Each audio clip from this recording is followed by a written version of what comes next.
ఈరోజు సుపరిపాలనలో తొలి అడుగు కోవూరు ఎన్ఎస్ఆర్ కాలనీలో ఇంటింటికి డోర్ టు డోర్ క్యాంపెయినింగ్ వెళ్ళడం జరిగింది. స్థానిక నాయకులు, ఇక్కడికి విచ్చేసిన స్థానిక తెలుగుదేశం నాయకులు, కార్యకర్తలు, స్థానిక ప్రజలకు అందరికీ కూడా ధన్యవాదాలు తెలుపుకుంటున్నాము. ఈరోజు మీకు అందరికీ తెలుసు, మనము ఏదైతే ఎలక్షన్ ముందు ముఖ్యమంత్రి చంద్రబాబు నాయుడు గారు చెప్పారో, సూపర్ 6 పథకాలు అయితేనేమి, ఇలాంటివన్నీ ఏవైతే చెప్పామో అవన్నీ ఆల్మోస్ట్ 80% వరకు ఈరోజు మనం చేసుకున్నాము. అవి ప్రజలకందరికీ అందుతున్నాయా, అర్హత కలిగిన వాళ్ళకి అందుతున్నాయా లేదా అని ముఖ్యమంత్రి గారు ఇంటింటికి వెళ్ళి కనుక్కోమండం జరిగింది. అందుకే ప్రతి నాయకుడు, కేఎస్ఎస్ నాయకుడి నుంచి బూత్ కన్వీనర్ల దగ్గర నుంచి, బూత్ ఇన్ఛార్జీల దగ్గర నుంచి, కో కన్వీనర్ల దగ్గర నుంచి, క్లస్టర్ ఇన్ఛార్జీల దగ్గర నుంచి అందరూ కూడా ఈరోజు ప్రజల్లో ఉంటూ, ప్రజల సమస్యలు తెలుసుకుంటూ, వాళ్ళకి ఏమేం కావాలో తిరిగి మనం వాళ్ళకి అందుబాటులోకి తెచ్చే విధంగా మనం ఈ ప్రోగ్రామ్ని చేసుకోవడం జరిగింది. మీకు అందరికీ తెలుసు, చంద్రబాబు నాయుడు గారు ఒకవైపు సంక్షేమము, అభివృద్ధి రెండు సమపాళల్లో అస్తవ్యస్తంగా ఉన్న ప్రభుత్వ వ్యవస్థని సరిదిద్దుకుంటూ ప్రజలకి, పేద ప్రజలకి మంచి జరగాలి అనే కాన్సెప్ట్తో ఈరోజు మనము ముందుకెళ్తున్నాం. మనం అందరము అనుకున్నట్టే ఫస్ట్ గవర్నమెంట్ రాగానే ఏదైతే చెప్పామో, ల్యాండ్ యాక్ట్ రద్దు చేస్తామనేది చేశాము. 4,000 పెన్షను అవ్వాతాతలకి, డిజేబుల్ పెన్షన్ 15,000, దివ్యాంగులకి 6,000, 1వ తేదీ కల్లా ప్రజల్లోకి వెళ్ళి ప్రజానాయకులు పెన్షన్ ఇవ్వడం జరుగుతుంది. అదేవిధంగా వాళ్ళ సమస్యలు ఏమన్నా ఉంటే అక్కడికక్కడే మనం సాల్వ్ చేసుకునే అవకాశం కూడా మనకందరికీ కల్పించారు ముఖ్యమంత్రి చంద్రబాబు నాయుడు గారు. ఆయనకి అందుకు మరోసారి ధన్యవాదాలు తెలుపుకుంటున్నాను. అదేవిధంగా మనం అన్నిటికన్నా ముఖ్యంగా ఉచిత ఇసుక ఇస్తామని చెప్పాము. ఎంతోమంది భవన కార్మికులు ఇక్కడ ఈరోజు ఈ కాలనీలో తిరిగితే ఎంతోమంది బేల్దార్ వాళ్ళు కానీ, హౌసింగ్లో కూలికి వెళ్ళే వాళ్ళు కానీ ఎంతోమంది ఉన్నారు. ఇలాంటి వాళ్ళకి అందరికీ లబ్ధి చేకూరడం జరిగింది. అదేవిధంగా దీపం 2 పథకం కింద మనం గ్యాస్ సిలిండర్స్ ఇవ్వడం జరిగింది. తీర ప్రాంతమైన మన కోవూరు నియోజకవర్గంలో మత్స్యకార భరోసా ఇచ్చుకోవడం జరిగింది, 10,000 నుంచి 20,000 వరకు. అదేవిధంగా తల్లికి వందనం స్కూళ్ళు తెరవంగానే ఎంతమంది బిడ్డలుంటే అంతమందికి ఇస్తామని చెప్పి మనం చెప్పడం జరిగింది. ఈరోజు ఒక్కరున్నా, ఇద్దరున్నా, ముగ్గురున్నా, ఏ కాలనీకి పోయినా 3, 4 పిల్లలున్న వాళ్ళు కూడా తల్లికి వందనం మాకు వచ్చింది అని సంతోషంగా వాళ్ళు తెలియజేస్తున్నారు.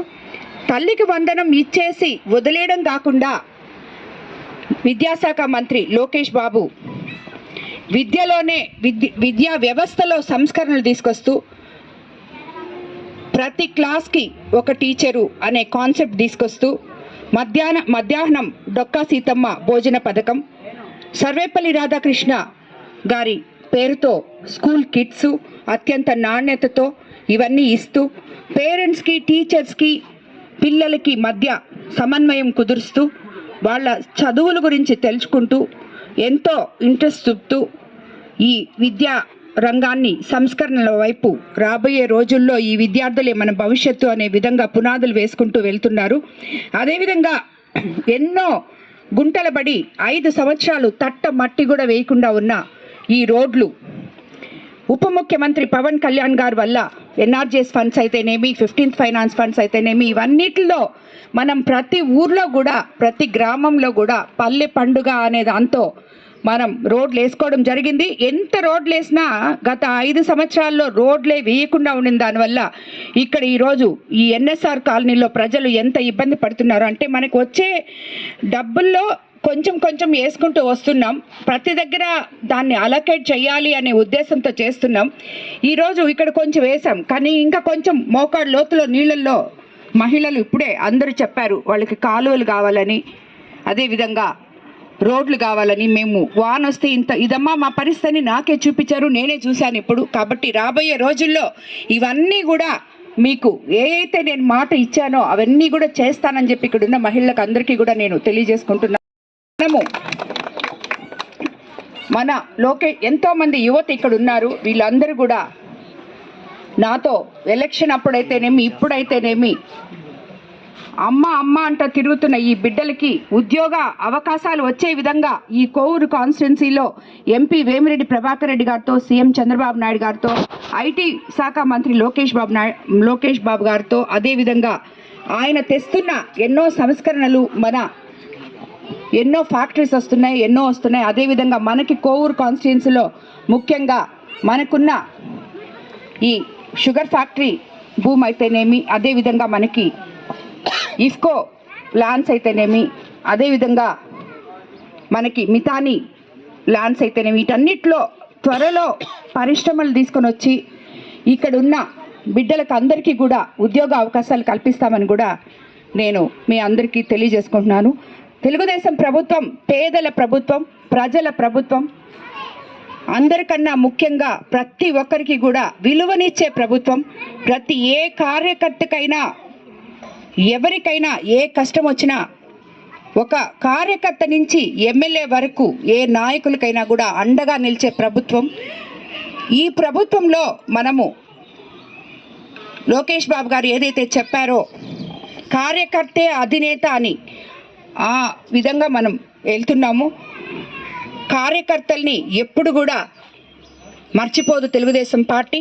అదేవిధంగా స్థానిక నాయకులు కానీ కార్యకర్తలు కానీ ఎవ్వరు కూడా ఎటువంటి సమస్యలున్నా నేరుగా నా దగ్గర రావాలని, ఎవరు కూడా అపోహలొద్దు. మనమంతా ఒకటే, ఐకమత్యంగా పనిచేయాలి. కోవూరు కాన్స్టిట్యున్సీలో ఏమి బాగోగులు కావాలో, ఎలా మనం అభివృద్ధి చేసుకోవాలో ఈ కాన్స్టిట్యున్సీ గురించి మాత్రమే కార్యకర్తలు కానీ నాయకులు కానీ ఆలోచించాలని, ఎవ్వరు కూడా తన స్వార్థం చూసుకోవద్దు, ఎవ్వరు కూడా అలకలొద్దు. ఒకరు చెప్పారని ఇంకొకరు చెప్పి ఇవన్నీ ఏమీ వద్దు. ఏమీ లేకుండా, ఈగో ప్రాబ్లమ్స్ లేకుండా ప్రతి ఒక్కరు కూడా పేద ప్రజల కోసం 75 సంవత్సరాల మన ముఖ్యమంత్రి గారు ఎలా కష్టపడి ఈరోజు మన అందరి కోసం, రాష్ట్ర ప్రజల కోసం పనిచేస్తున్నారో అదేవిధంగా ప్రతి కాన్స్టిట్యున్సీలో ఆ కాన్స్టిట్యున్సీ కార్యకర్తలు, నాయకులు, ఎమ్మెల్యేలు, ప్రతి ఒక్కరు అధికారులు ఎవరు కూడా ఆ కాన్స్టిట్యున్సీ బాగోగుల కోసం పనిచేస్తే అంతకన్నా ఆ కాన్స్టిట్యున్సీని ఎంతో పురోగతులకు తీసుకెళ్ళం. అదే మన కోవూరు కాన్స్టిట్యున్సీ యొక్క నినాదం. మనం ఈ కోవూరు కాన్స్టిట్యున్సీని ఎన్ని రకాలుగా అభివృద్ధి చేసుకోవాలో అన్ని రకాలుగా అభివృద్ధి చేసుకునే దాంట్లోనే మనము దృష్టి పెట్టాలని మీ అందరికీ కూడా తెలియజేసుకుంటూ, ఇందుకు మాకు మీ పత్రికా విలేకరులందరూ కూడా సహకరించాలని కోరుకుంటూ ధన్యవాదాలు తెలుపు.